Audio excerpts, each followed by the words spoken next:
Eu agora estou a citar da Enciclopédia Britânica, 13 de maio de 1917.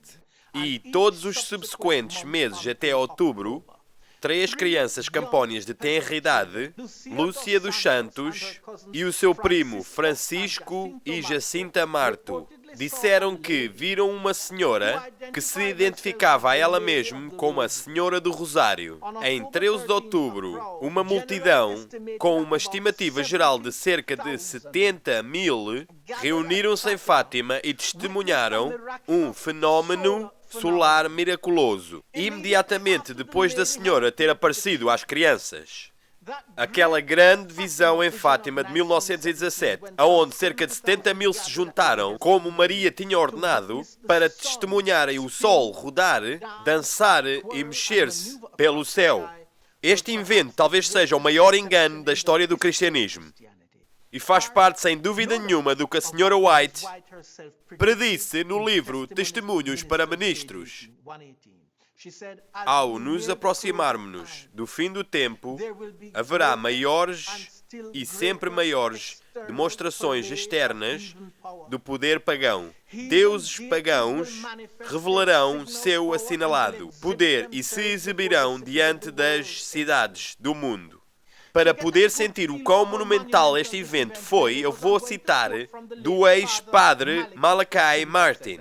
Eu não deveria ter dito isso, porque a Bíblia proíbe-nos chamar pai a alguém. Mas eu vou citar do ex-ministro Malachi Martin neste livro The Keys of This Blood.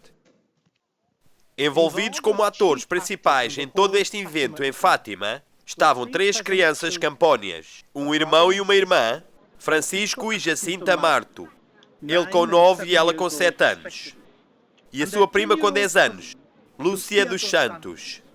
O irmão e a irmã eram analfabetos. Lúcia mal sabia escrever ou ler. Eles passavam os seus dias a tratar dos animais da família. Estas 3 crianças dizem que a cada 13 de cada mês, começando no dia 13 de maio de 1917, Maria tinha aparecido a eles num certo sítio chamado Cova da Iria, nos campos onde as ovelhas pastavam. E que ela lhes tinha dito que ela tinha uma importante mensagem para todas as nações, todos os homens e mulheres, e que cada vez que ela vinha vê-los, a cada 13 de cada mês, no dia 13 de outubro, ela faria, pelo poder de Deus, um milagre, para poder substanciar a autenticidade e a vital importância da sua mensagem. De uma forma ou de outra, as notícias das repetidas aparições espalharam-se por Portugal, Europa e as Américas. Daí o número de pessoas que se juntaram na Cova da Iria, em Fátima, ao meio-dia, no dia 13 de outubro. Não só o mês, o dia e o lugar foram preditos pelas crianças, a hora exata, ao meio-dia, foi predita. O que aconteceu àquela precisa hora é um sonho para qualquer cameraman. Algo que nem Cecil Middlebill podia fantasiar. Tinha chovido torrencialmente toda a noite naquela sexta-feira 12. Pela manhã no dia 13, Fátima estava carregada com nuvens chuvosas. O sítio em Fátima estava todo molhado com a chuva e um céu fechado com as nuvens. Todos e tudo estava molhado. As estradas de terra eram passagens de lama. Havia uns bons 8 centímetros de água na Cova da Iria, onde as 3 crianças esperavam com as suas famílias, cercados por aqueles milhares de visitantes. Por volta do meio-dia, a voz de Lúcia, a criança mais velha, foi ouvida. "Olhem para o sol!" Todos olharam para cima. A chuva de repente parou. O pesado véu das nuvens de repente abriu-se. O sol apareceu. Com a visão desse sol, incontroláveis ondas de surpresa, magia, medo e pânico.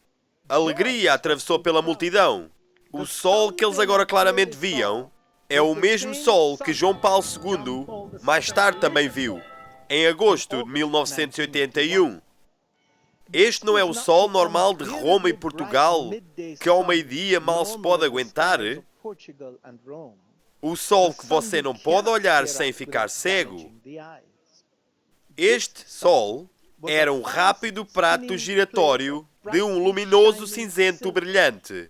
Uma gigante bola que girava no seu próprio eixo, largando raios de luz colorida, vermelho, laranja, amarelo, verde, azul, índigo e violeta, que coloriu as caras, roupas, carros, carroças, os guarda-chuvas, os animais, as poças, o topo da montanha e o horizonte, em todas as sucessivas cores do arco-íris. A todos era possível fixar os olhos neste disco, mas, no entanto, sem a dor e sem serem cegados. Todos ficaram fascinados pelo leque de cores à volta do disco giratório desse sol. Em primeiro lugar, um profundo vermelho. O alcance das cores mudava sucessivamente através de todas as cores do arco-íris. Essa foi a primeira parte daquilo que os espectadores mais tarde descreveram pitorescamente como a dança do sol. Durou cerca de 2 a 3 minutos. A segunda parte da dança começou com a paragem do movimento de rotação. Agora o sol andava para trás e para a frente no meio das nuvens, parecendo que pulsava e tremia dentro dele, aparecendo e desaparecendo por detrás das carregadas nuvens, ocasionalmente parando e girando outra vez, no seu próprio eixo, e libertando aqueles raios de cores multicoloridas, e depois voltando para o meio das nuvens. A terceira parte dessa dança exótica veio quando a trajetória parou. Aquele brilhante disco ficou estacionário por um bocado, tremendo, pulsando, girando no seu próprio eixo. Depois, sem aviso, atirou-se da sua posição de entre as nuvens, vindo em zigue-zague em direção à Terra, em direção àquelas dezenas de milhares de caras que estavam a olhar. Um espectador descreveu mais tarde como é que o olhar sorridente maravilhado das caras à volta dele nessa multidão mudaram primeiro para um olhar de confusão e logo de imediato para medo e caras brancas, de acordo com aquele disco solar que pulsava e girava e mais rodava, vinha mais perto e mais perto, parecendo maior e maior quanto mais ele se aproximava, o calor que aumentava quanto mais se aproximava e se aproximava, enquanto esta massa de calor e de luz vinha para baixo em zigue-zague, choros de angústia e de horror, orações e exclamações levantaram-se. É o fim do mundo! Vamos todos morrer! Que Deus me perdoe os meus pecados! E essas coisas. Mas no meio da descida desse sol, as vozes das 3 crianças foram ouvidas acima dos choros de angústia. Orem, e orem mais fortemente. Tudo vai ficar bem. Mas por um tempo, parecia mesmo que esse disco ia se desfazer no meio da multidão, esmagando e queimando todos perante ele. No pico destes medos e horrores, o disco parou, reverteu a sua marcha e voltou de volta para o céu. Parou de se mexer. O girar parou. Não havia mais cores que saíam. As pessoas já não podiam mais olhar para o sol do meio-dia. Tinha só a sua luz do meio-dia, normal, insuportável. O vento começou a soprar notavelmente, com mais força. Todos notaram o aumento e a força do vento. Eles também notaram que não havia nenhum movimento nas ramas das árvores. Foi logo notado que as folhas e os ramos não se mexiam no meio de ventos fortes. Então eles notaram outra vez, todos juntos, que não havia água no chão, nenhuma lama. Tudo estava seco e empoeirado. Então alguém clamou: "Eu estou seco! Eu estou seco!"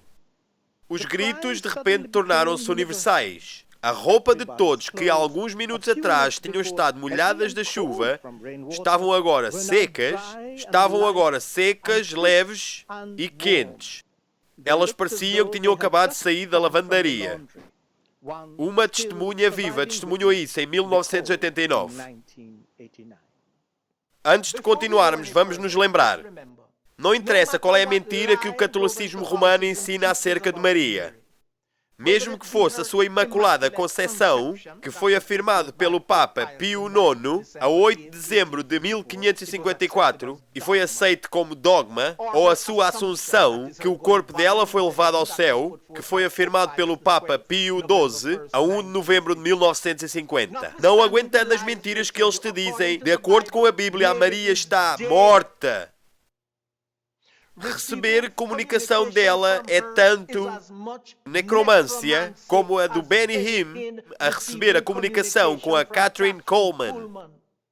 Escreveu a Sra. White, citando: "Mas ninguém deve enganar-se pelas mentirosas pretensões do espiritualismo. Deus deu ao mundo luz suficiente para habilitá-lo a descobrir a cilada.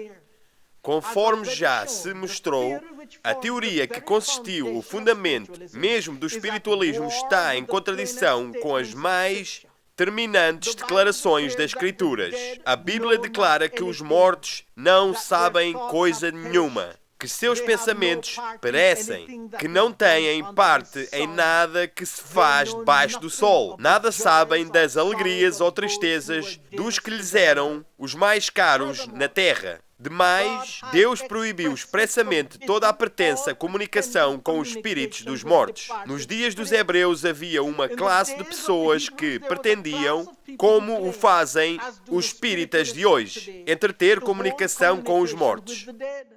Mas esses espíritos familiares, como eram chamados os visitantes de outros mundos, declara a Bíblia serem espíritos de demónios. Comparar Números 25, 1 a 3, Salmos 116, 28, 1 Coríntios 10, 20, Apocalipse 16, 14. O costume de tratar com os espíritos familiares foi denunciado como abominação ao Senhor e solenemente proibido sob pena de morte. Levítico 19, 31, 20, 27. O próprio nome de feitiçaria é hoje tido em desdém. A pretensão de que os homens podem entreter comunicações com os espíritos maus é considerada como fábula da Idade Média.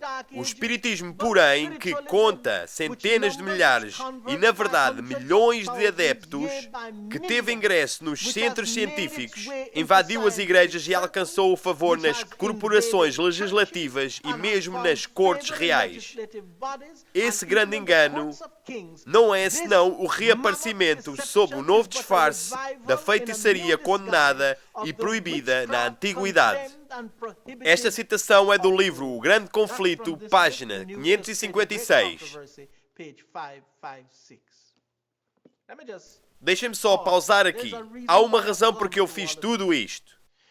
Porque há pessoas que podem duvidar da legitimidade da Ellen White. Mas aqui está uma profecia onde ela disse que iria ser uma união de 3 partes.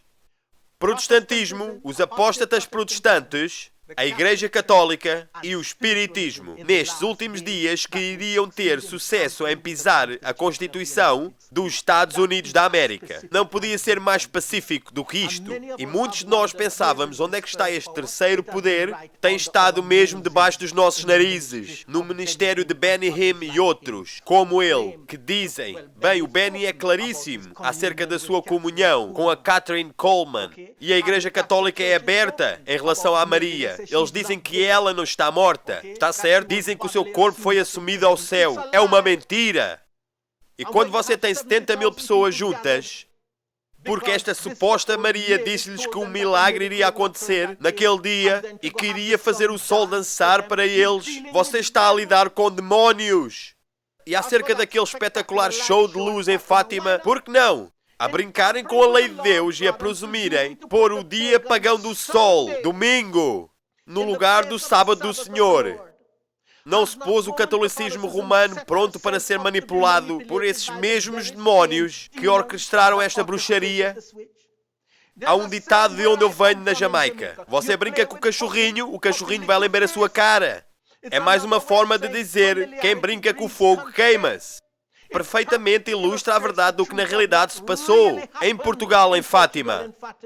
Tendo eles incorporado descaradamente tanto louvor ao sol, no seu louvor, de onde é que você pensa que o dia do sol vem? do obelisco de São Pedro até à hóstia redonda, chamada de Eucaristia, de onde é que você pensa que isso vem? Isso faz parte do louvor ao sol, que eles incorporaram no que nós chamamos, os protestantes, de comunhão. Qual é a parte de Jesus que é redonda? Não está a honrar o Filho, mas está a honrar o sol. Isso é louvor ao sol no catolicismo. E eles tiveram o que eles pediram. Eles brincaram com a lei de Deus, eles mudaram o sábado para o domingo. Então quando Satanás veio brincar com eles, ele deu-lhes um espetáculo com o sol. Brinca com o cachorrinho lembra a cara. Eles estiveram a brincar com Satanás ele próprio. Aqui em Fátima, ele veio até eles em 1917 para lhes retornar o favor e lambeu 70.000 caras. Então, baseados na autoridade da Escritura, nós declaramos que as 3 crianças que tiveram a visão definitivamente não falaram com a Maria. Não interessa o que eles dizem. Eles falaram com o demónio, possivelmente Satanás ele próprio, a impressionar Maria. Amigos, não é só o Benny Hinn ou os fiéis romanos católicos. É o mundo inteiro que vai ser enganado, enlaçados. E esta pequena senhora que não queria o ofício de profetisa, Deus deu-lhe visões e disse-lhe: diz ao mundo, não é o meu poder que está a trabalhar. Milhões pensam que estão sobre o poder do Santo Espírito, mas estão sobre o poder do diabo ele próprio. A inspiração põe-o desta forma. Ela diz: vi a rapidez com que o engano se propagava. Foi-me mostrado um comboio, avançando com a velocidade do relâmpago. O anjo ordenou-me olhar cuidadosamente. Fixei os olhos neste trem. Parecia que o mundo inteiro ia embaraçado nele. Mostrou-me então o chefe do trem, uma pessoa formosa e imponente, para quem todos os passageiros olhavam e a quem reverenciavam. Fiquei perplexa. E perguntei a meu anjo assistente quem era. Disse ele: é Satanás. Ele é o chefe na forma de um anjo de luz. Ele leva em cativo o mundo. Eles se entregaram à operação do erro a fim de crerem na mentira e serem condenados. O seu mais elevado agente abaixo dele, pela sua hierarquia, é o maquinista, e outros de seus agentes estão empregados em diferentes cargos conforme deles necessita. E todos vão indo para a perdição com a velocidade de um relâmpago. Isto é, Primeiros Escritos, página 263. Não, a Sra. White não estava enganada. Enquanto o Benny Hinn balança o seu lenço mágico debaixo do radar, por todo o nosso planeta debaixo do disfarce de Maria, alastra-se, dentro de alguns círculos do catolicismo romano, Maria é na realidade referida como comediatriz. Podem acreditar nisso? A minha Bíblia diz-me 1 Timóteo 2,5, porque há um Deus e um mediador entre Deus e homem, Jesus Cristo, o homem. Para pôr alguém ao mesmo nível que Jesus é blasfêmia. Maria, comedianeira, isso são doutrinas de demónios. Lembra-se o que é que a Sra. White disse acerca do espiritualismo se tornar tão entranhado que quem fizesse oposição a isso seria considerado blasfémia? Acreditem, isto inclui a Mariologia também. Então, meu amigo, que duvidas? Que como eu não conseguiam entender que a Sra. White tinha predito que bruxos e bruxas iriam dar as mãos com os cristãos para pisarem nos direitos da consciência? Será que as profecias dela fazem sentido agora? Conseguem ver o terceiro poder agora? Eu vou concluir este estudo com uma citação final do livro A Grande Controvérsia. Citando: imitando mais de perto o cristianismo nominal da época, o espiritismo tem maior poder para enganar e enredar. O próprio Satanás está convertido, conforme a nova ordem de coisas. Ele aparecerá. Reparem a palavra aparecerá. Não há aqui adivinhação. Ela está-vos a dizer o que está para vir. Ele aparecerá no aspecto de um anjo de luz. Mediante a agência do espiritismo, operar-se-ão prodígios, doentes serão curados e efetuarão muitas inegáveis maravilhas. E, como os espíritos professarão fé na Escritura Sagrada e demonstrarão respeito pelas instituições da Igreja, sua obra será aceita como manifestação do poder divino. Isso é do livro A Grande Controvérsia, página 588, parágrafo 2. Neste tempo de perseguição, provar-se-á a fé dos servos do Senhor. Deram fielmente a advertência, seguindo tão somente a Deus e sua palavra. O Espírito Divino, atuando em seu coração, constrangeu-os a falar. Estimulados por um santo zelo e forte impulso divino, cumprem seu dever sem deter-se para calcular as consequências de falar ao povo a palavra que o Senhor lhes dera. Não consultaram seus interesses temporais, tampouco procuraram defender sua reputação ou vida. Ele ordena a seus servos que apresentem o último convite de misericórdia ao mundo. Eles não podem permanecer silenciosos, a não ser com perigo de sua alma. Os embaixadores de Cristo nada têm que ver com as consequências. Devem cumprir seu dever e deixar os resultados com Deus. Esperavam, pelo exemplo de uma vida cristã pura, fazer voltar o povo às doutrinas da Bíblia. Mas o Espírito de Deus veio sobre eles, assim como viera sobre Elias, impelindo-o a repreender os pecados de um rei ímpio e de um povo apóstata.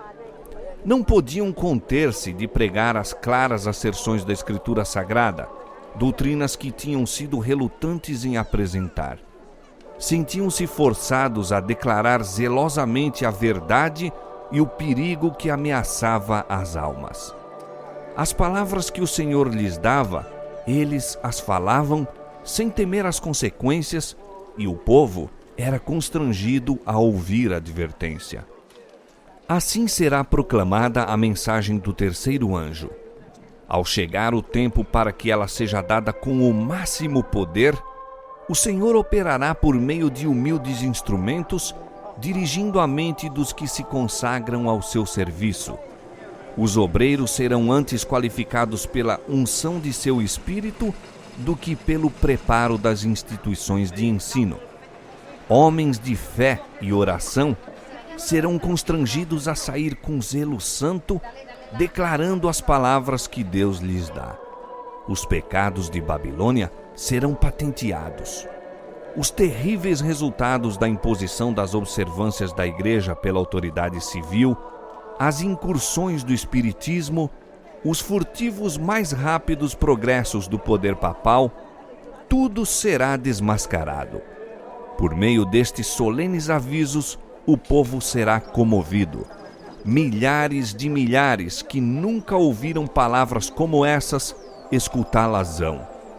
Com espanto ouvirão o testemunho de que Babilônia é a Igreja, caída por causa de seus erros e pecados, por causa de sua rejeição da verdade enviada do céu a ela. Então aqui estamos com o Gustavo, aqui em Fátima hoje, neste dia. Não está lá muito bom, está um bocado chuvoso. Eu gostava de fazer uma pergunta a você em relação a o que é que você acha em relação à Escritura Sagrada. Será que tem algum valor nos dias de hoje?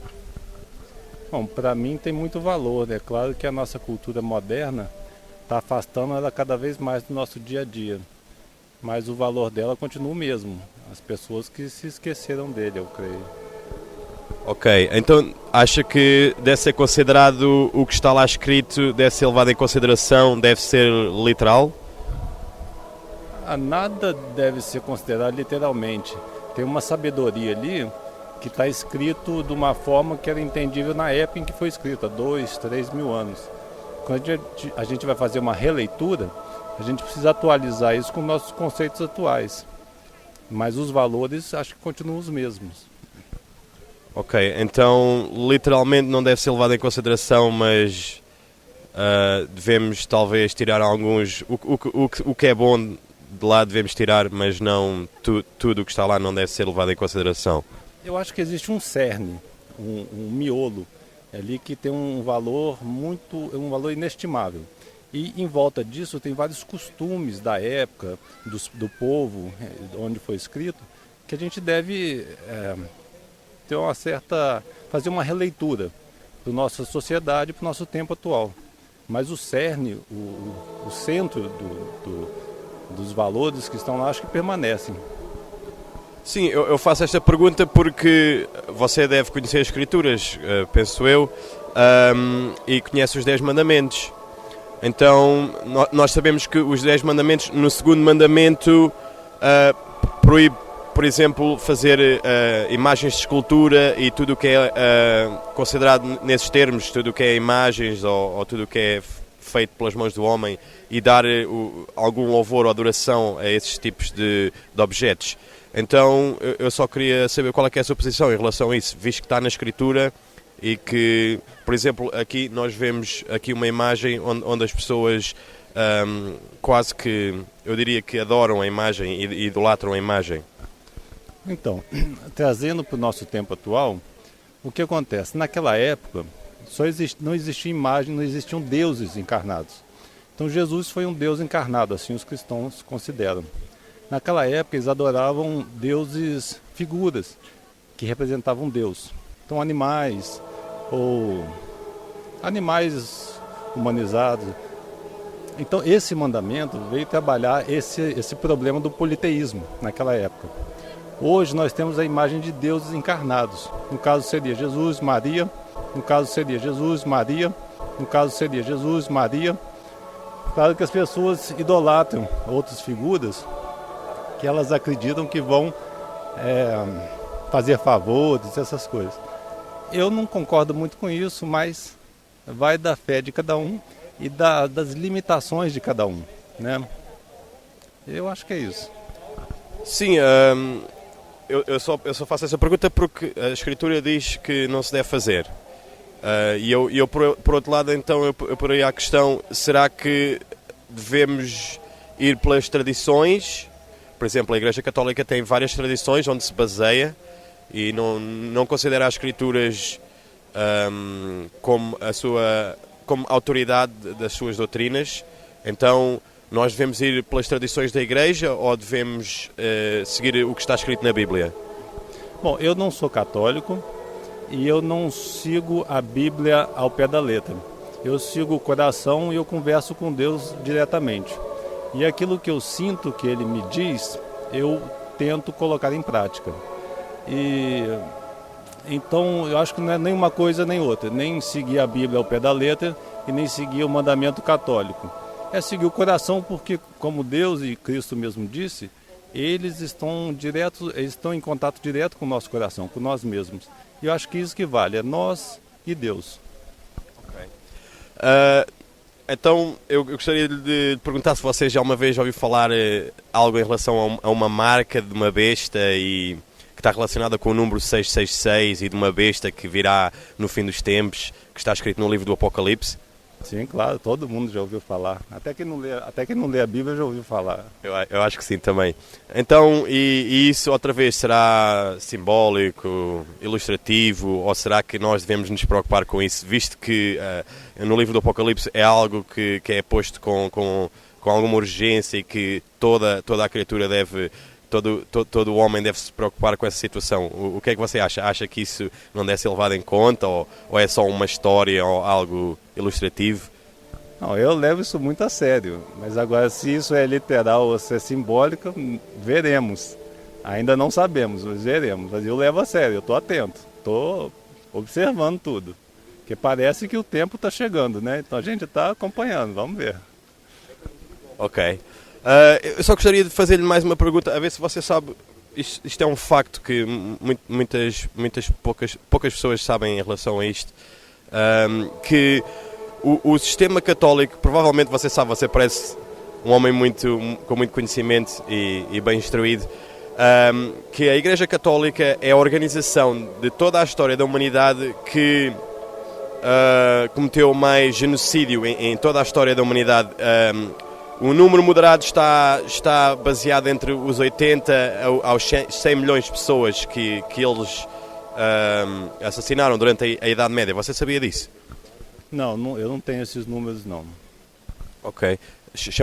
Chama-se a Inquisição, que foi feita durante 607 anos, onde a Igreja Católica perseguia as pessoas e os assassinava dizendo que as pessoas eram bruxas e bastava você ser apanhado com uma Bíblia e você seria torturado e depois seria executado no fogo.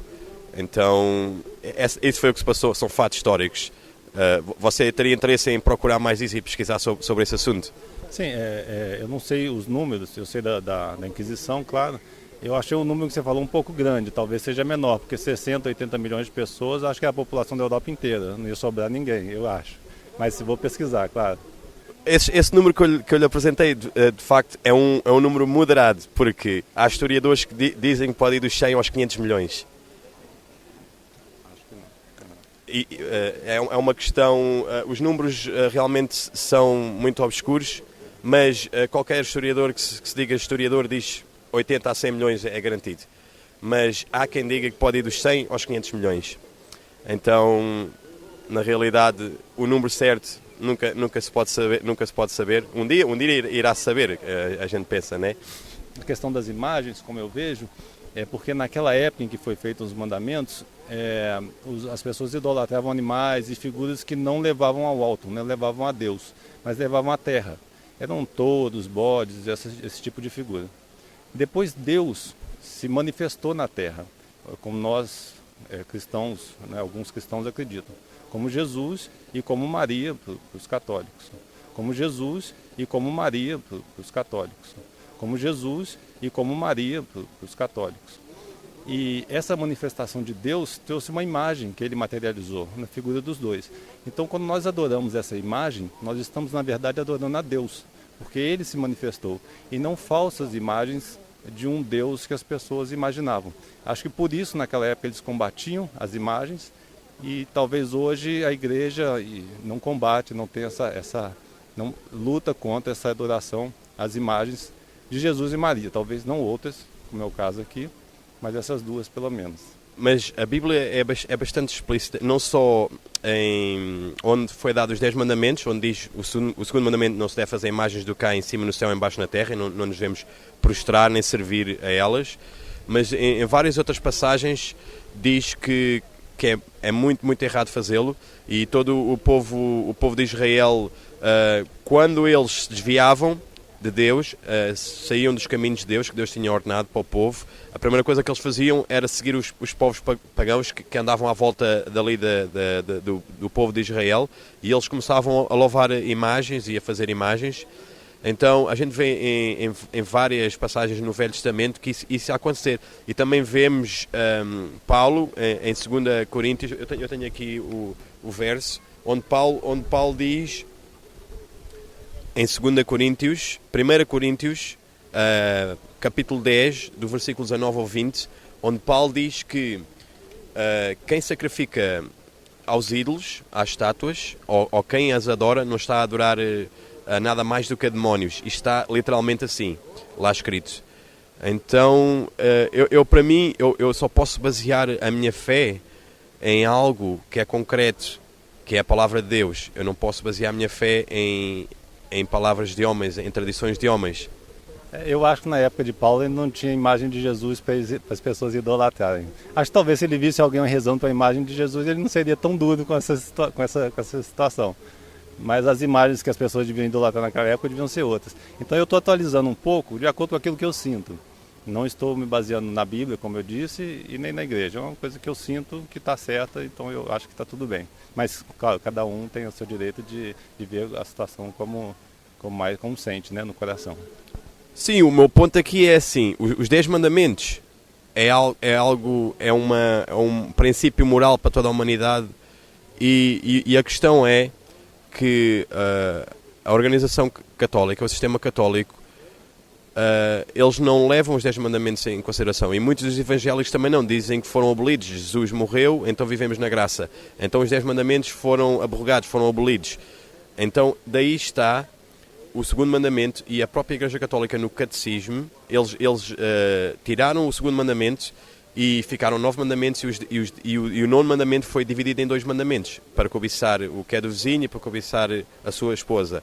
Então foi removido completamente o segundo mandamento, para as pessoas poderem estar a ir contra a lei de Deus. A lei de Deus nunca foi abrogada na Bíblia, ainda está em vigor, e por isso Paulo disse para não fazer nenhuma imagem de que fosse feita imagem de Jesus, ou fosse de Maria, ou de um bezerro, porque isso ia de encontro os 10 mandamentos, o segundo mandamento. Então, daí Paulo ser um judeu e seguir a lei de Deus, e ele obviamente nunca, nem nenhum dos apóstolos nunca poderiam louvar a qualquer coisa que fosse feita de mãos de homens.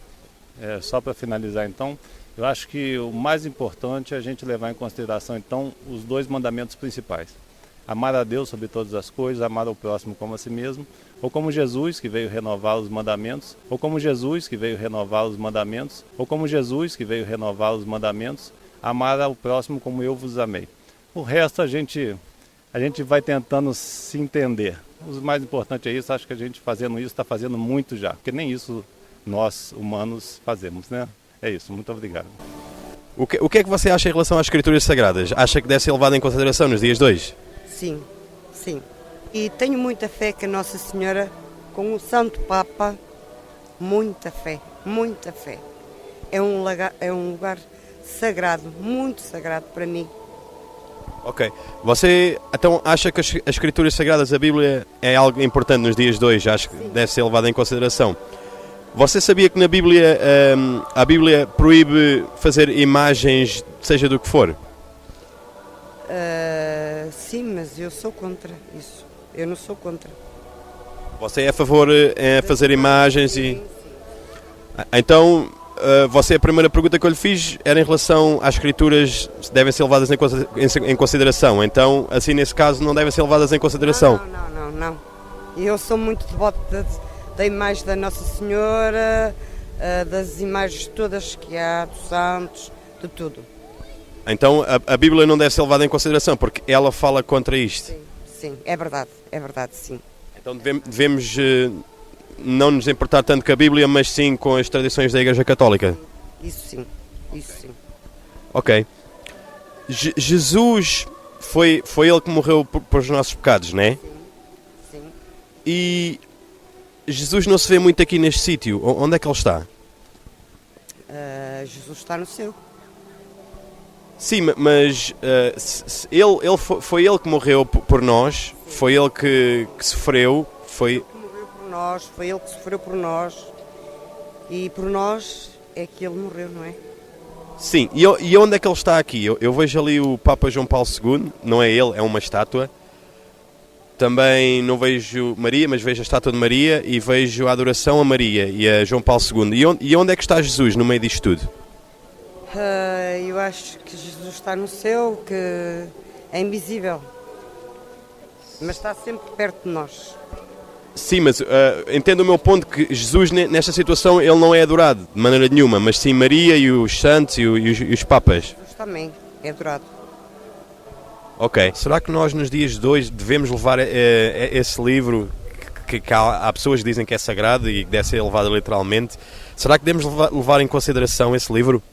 Ora bem, eu, desde jovem que tive, os meus pais ensinaram-me, esta religião, e eu conheço algumas partes da Bíblia, não toda, que são já a mentir, e, eu tenho esta devoção, se estou certo ou errado, não sei.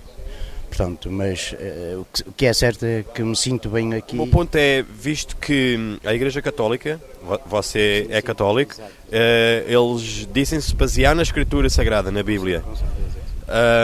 E eu gostava de saber a sua opinião, porque eles na verdade, o sistema católico, a organização católica, diz que as Escrituras são importantes sim, mas que a tradição católica está acima das Escrituras.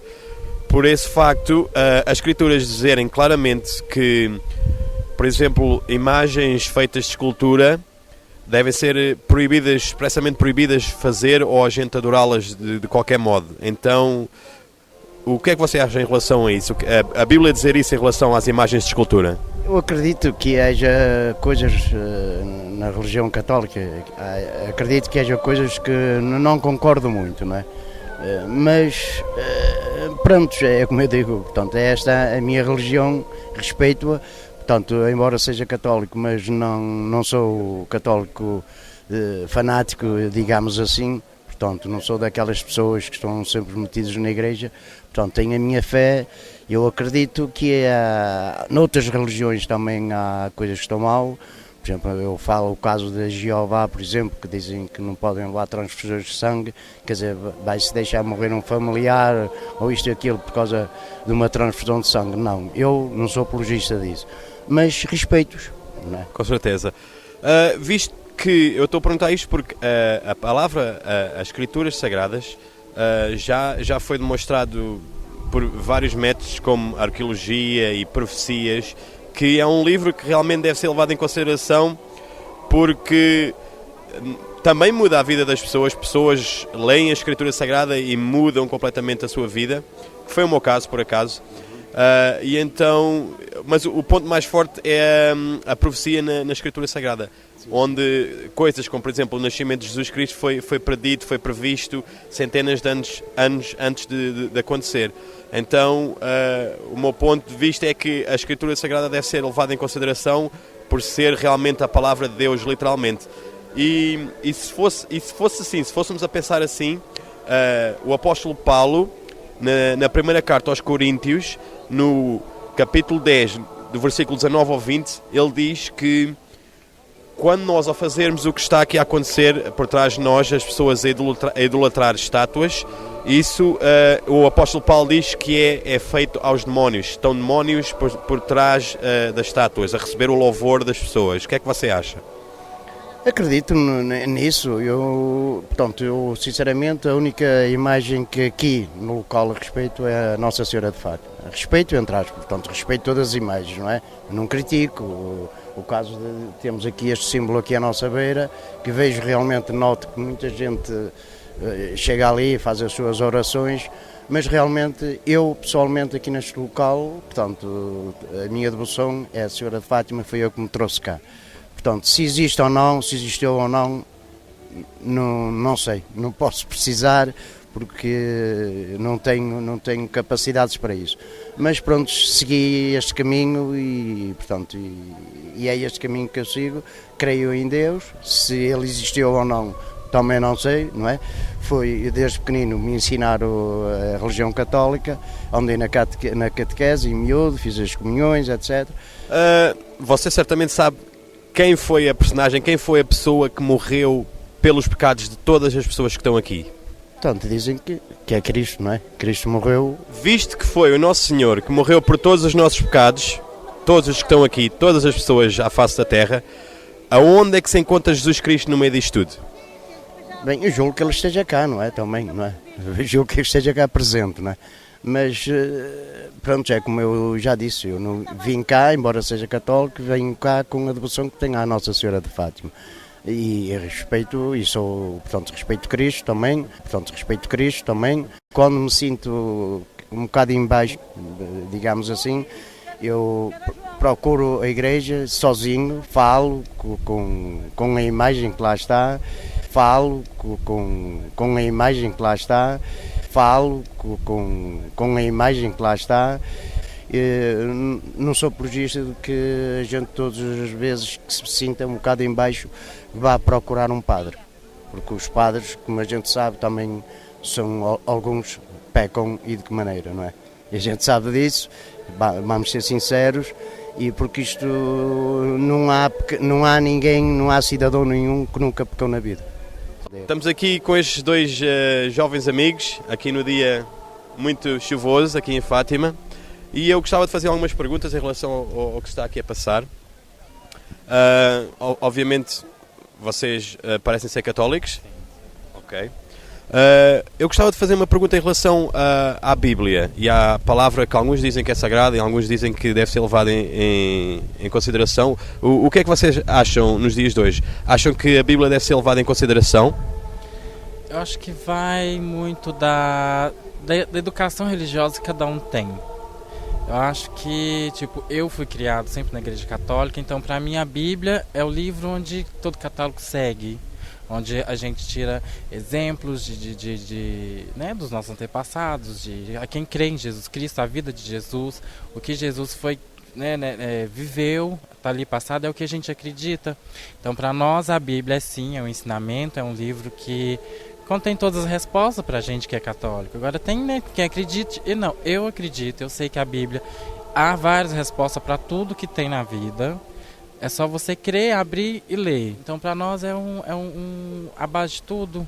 Está ali, é o nosso livro, é o que foi apresentado para nós desde criança. E é onde a gente tem força e vai e lê.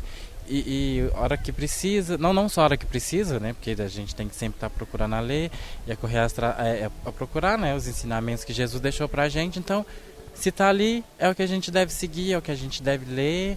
E para nós, assim, eu acredito assim, a Bíblia é uma base fundamental para nós católicos. Vocês sabiam que... Vocês conhecem os 10 mandamentos, penso eu. O segundo mandamento diz que não devemos fazer imagens de escultura, nem nos prostrarmos a elas, nem as servirmos. E visto que mesmo aqui atrás de nós está uma imagem de escultura, onde as pessoas adoram esta imagem, o que é que vocês acham em relação a isto? É assim, em relação à imagem, eu já pego mais com Deus.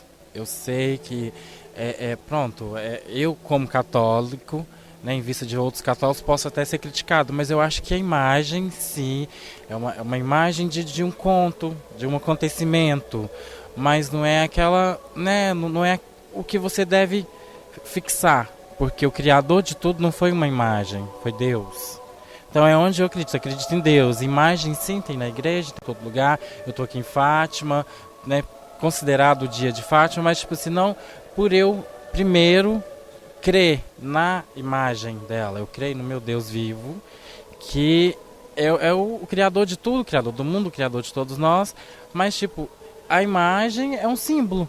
Para mim, é um símbolo a quem respeite, a quem venera, a quem adora. Eu respeito todas as religiões, todas as imagens, mas ao fundo mesmo eu creio, eu sirvo ao meu Deus. Tu disseste que a Bíblia realmente deve ser levada em consideração nos dias de hoje, e então se deve ser levada em consideração, por exemplo, em 1 Coríntios 10, 19 ou 20, Paulo diz que quem adora imagens e quem venera e quem está relacionado com imagens está na realidade a adorar a demónios. O que é que tu achas em relação a isto? É assim, é como toda religião, cada um adora um ser.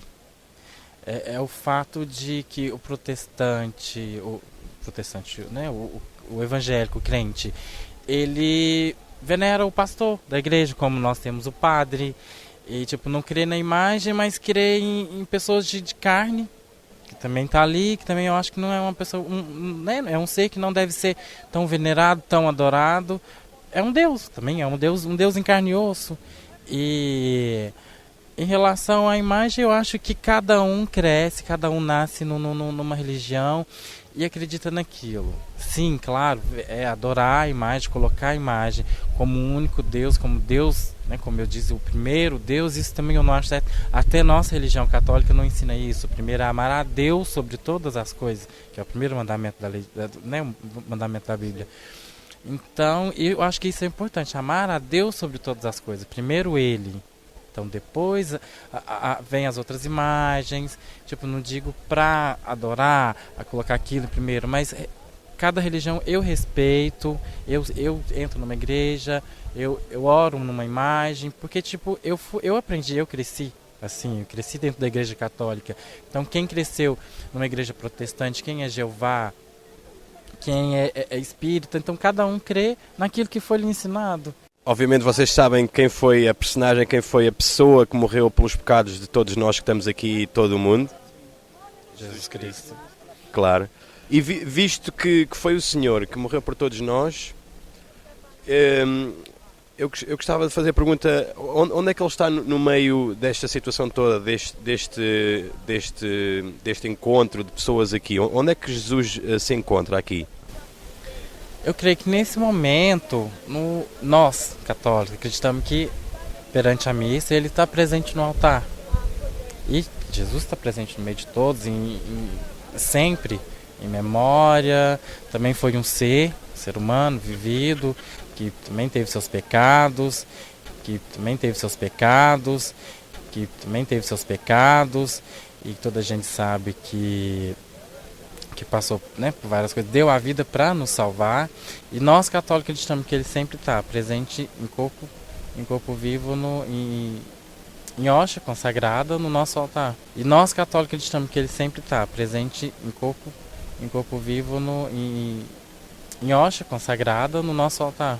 E Jesus Cristo nunca parece ser muito o foco da oração dos crentes católicos, mas sim mais sempre algum tipo de padre ou santo ou Maria. Então eu considero, na minha modesta opinião, que Jesus Cristo é sempre posto um pouco de lado, e nesta situação aqui hoje parece-me também isto que está a acontecer. O que é que você acha em relação a isso? Eu não acho que é colocado de lado, eu acho que são vários intermédios, são várias vias até chegar a Jesus. Então, por que não interceder a mãe dele, que também criou ele, que também sofreu junto com ele? Então eu acho que, devido todo o ensinamento que há na Bíblia, que diz que existiu Maria, que existiu várias e várias outras pessoas, que a Igreja Católica sempre frisa, sempre está a lembrar, justamente por isso que existem as imagens. E eu acho que o católico intercede muito nisso, não apega somente no Jesus, só no Deus vivo. A gente procura a orar, interceder, né, pelo que a gente crê, pela imagem de Maria, de mãe de Jesus, interceder a ela, pelo seu filho, para nos ajudar, entendeu? Não é só pedir a um ao outro, porque também foi um marco, pronto, não digo uma lenda, é uma história verídica, e Maria para nós é a segunda, né, é a mãe de Jesus, e sofreu com ele. Eu acho que também que merece também ser lembrada por todos nós. Eu gostava de dizer que eu não estou aqui para às vezes até parece, eu faço algumas perguntas e as pessoas podem pensar que eu não sou contra ninguém pessoal, mas eu sou contra um sistema que a mim me parece completamente desviado da Escritura Sagrada. E por isso é que eu tenho o meu canal. Depois eu vou-vos dar um cartão onde vocês podem ir lá visitar e ver o meu trabalho. Mas eu completamente, por isso é que eu estou aqui, porque eu amo todo o mundo e quero fazer com que todos realmente conheçam a verdade, que eu penso que é a verdade que está na Escritura Sagrada, e não na tradição católica, como o sistema católico diz ser a verdade.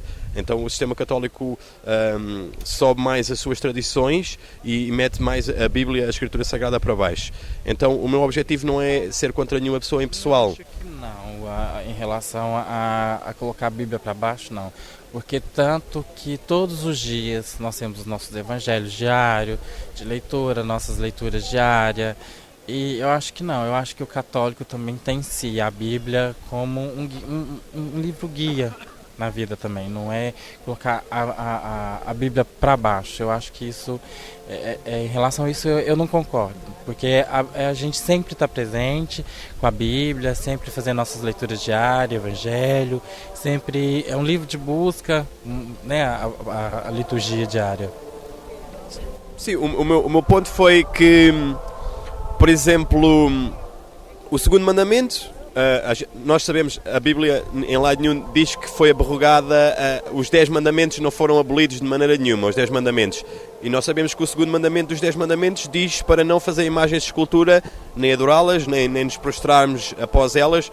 Nós sabemos que isto é o que acontece aqui todos os dias, e hoje é um dia especial, onde onde as pessoas fazem exatamente isto, onde elas adoram as imagens. E também sabemos, por exemplo, que o quarto mandamento, que diz que é para adorarmos ao sábado, a Igreja Católica diz que é para adorarmos ao domingo. Então, por isso é que, e tem outros pontos, onde por isso é que eu considero, a minha modesta opinião, que a Igreja Católica eleva um bocado mais as suas tradições, e a Bíblia é posta um bocadinho só abaixo da tradição católica. É por isso é que eu acho, porque a Bíblia diz uma coisa... A gente respeita os sábados, domingos e feriados santos. E eu acho que nisso não quis dizer igreja, o fato do respeito, né? Porque o sétimo dia é usado para descanso, né? Que Que no caso o sétimo dia é o sábado, não é o domingo, né? Então, lembrando que o primeiro dia da semana é o domingo. Então, eu acho que a Bíblia vê muito isso, porque o sábado, sim, o sábado é o sábado da gente descansar, o sábado do respeito. Porque o domingo, para mim, é o primeiro dia da semana. Então, se for para colocar ao fundo, o domingo em si não por nós católicos, não é desrespeitado, porque não é o sétimo dia. Sim, lá está, mas esse é o meu ponto. É que a Bíblia diz uma coisa e a Igreja Católica faz outra. Por isso é que eu tenho que concluir a partir daí que... Ao mesmo tempo que qualquer outra religião também desvia. Acho que nem toda religião segue aquilo que está escrito totalmente. Acho que se for colocar o ponto, não é só a Igreja Católica, são todas as religiões. Porque se toda religião fosse seguir o que a Bíblia está, o mundo não estaria do jeito que está. 100% certo, concordo absolutamente.